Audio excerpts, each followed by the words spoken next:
ప్రభుత్వం గ్రామీణ మహిళల సాధికారత కోసం మరో కీలక నిర్ణయం తీసుకుంది.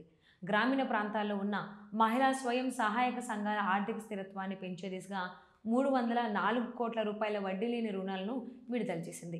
ఈ నిధులు మొత్తం 3,57,098 ఎస్హెచ్జీల ఖాతాల్లో నేరుగా జమ కావడంతో లక్షలాది మహిళలకు ఇది పెద్ద ఊరటగా మారింది. ఈ నిధుల విడుదలపై డిప్యూటీ సీఎం భట్టి విక్రమార్క, మంత్రి సీతక్క అధికారులు కలిసి వీడియో కాన్ఫరెన్స్ జరిపారు. ఈ సందర్భంగా మంత్రి సీతక్క మాట్లాడుతూ మహిళలకు వడ్డీ భారం లేకుండా ప్రభుత్వం తరపునే వడ్డీ మొత్తాలను చెల్లిస్తున్నామని స్పష్టం చేశారు.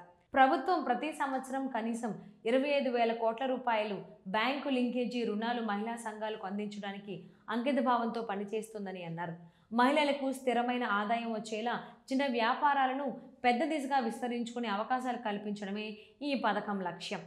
ఈ రుణాలు మహిళల చిన్న వ్యాపారులు, స్వయం ఉపాధి కేంద్రాలు, ఉత్పత్తి సంస్థలు వంటి అనేక రంగాలకు బలం చేకూరుస్తాయి.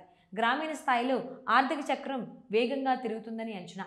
అలాగే గత ప్రభుత్వం మహిళా సంఘాల పట్ల చూపిన నిర్లక్ష్యాన్ని మంత్రి సీతక్క తీవ్రంగా విమర్శించారు. పూర్వ ప్రభుత్వం మహిళా సంఘాలకు సంబంధించిన 3,500 కోట్ల వడ్డీలను కూడా చెల్లించలేదు. అభయహస్తం పేరుతో మహిళలు సేకరించిన నిధులను కూడా ఉపయోగించుకుంది అని ఆరోపించారు. ఇక ప్రస్తుత ప్రజాప్రభుత్వం మహిళలపై నమ్మకం ఉంచి వారికి సహాయ హస్తం అందిస్తూ అవసరమైన నిధులను సమయానికి విడుదల చేస్తోందని, ప్రతి మహిళ స్వయం సమృద్ధిగా మారే వరకు ప్రభుత్వం అండగా ఉంటుందని మంత్రి తెలిపారు. మొత్తంగా ఈ 304 కోట్ల రూపాయల వడ్డీ లేని రుణాలు గ్రామీణ మహిళల ఆర్థికాభివృద్ధికి కొత్త దారులు తీసుకొస్తాయి. వ్యాపార విస్తరణ, ఉపాధి పెంపు, ఆర్థిక స్థిరత్వం ఈ మూడింటికి ఇది కీలక బలంగా నిలుస్తోంది.